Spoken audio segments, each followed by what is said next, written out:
علشان ما تتحطيش في موقف محرج وانتي مسافره لازم تاخدي معاكي الحاجات دي بارت 1. فاول حاجه هتكلم فيها هي الشنطه دي، واقول لكم انا واخده فيها ايه وعامله فيها فكره كده بسيطه. الفكره دي هتوفر عليا مساحه كبيره جدا في الشنطه بتاعتي، وفي نفس الوقت هتخلي معايا كل حاجه من اللي انا محتاجاها. يلا بينا نشوف ايه اللي جواها. طبعا يا جماعه الشنطه دي انا بحبها قوي قوي قوي، من اهم الحاجات اللي المفروض تكون معاكي عشان ما تتحطيش في اي موقف محرج، وهي حاجات عنايتك الشخصيه بتاعه التويلت، زي غسول المناطق الحساسه. وطبعا انا نقلاه وحطاهم، والفكره بقى اللي انا عايزه اقول لكم عليهم ان انا نقلاه كل حاجه وحطاها في مصغرات.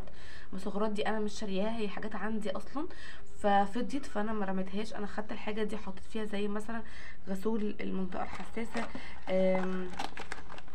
دي كانت علبة برفيوم البيبي، ودوت كده غسول بتاع البشرة برضو حطاه في العلبة دي. استنى اوريكم حاجات بجد مذهلة. والمصغر الصغنون دوت ده كريم القدم مثلا. تمام. هنا كده حاطه الودانات مهمة جدا يا بنات. بصوا، المفروض تاخدي معاكي ودانات في اي مكان انت خارجه فيه، سواء انت سفر لاهلك او سفر لمصيف، فالودانات مهمه جدا جدا جدا.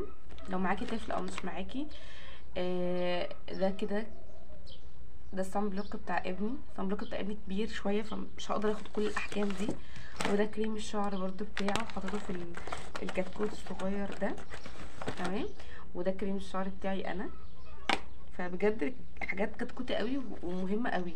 طبعا البودي ميست لازم يكون معاكي، وطبعا اللوشن بتاع الجسم لازم يكون معاكي. لو عندك قشره بنصحك جدا بالكريلا برضو. الحاجات اللي هي المهمه جدا جدا جدا. واهم من المهم برضو الصغنونه دي، الفوطه دي يا جماعه، والسفنجه دي، السفنجه دي تحفه في مسح الميك اب، فانا دايما باخدها معايا في كل حته.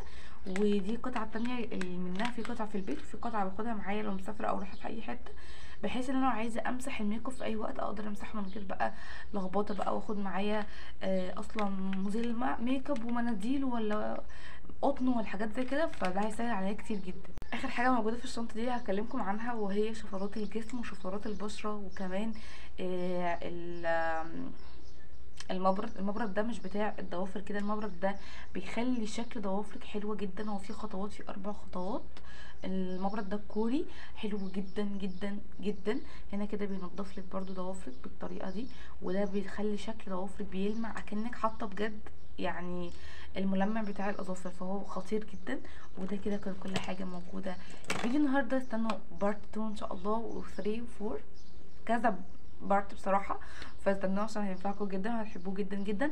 لايك ومتابعه. باي باي.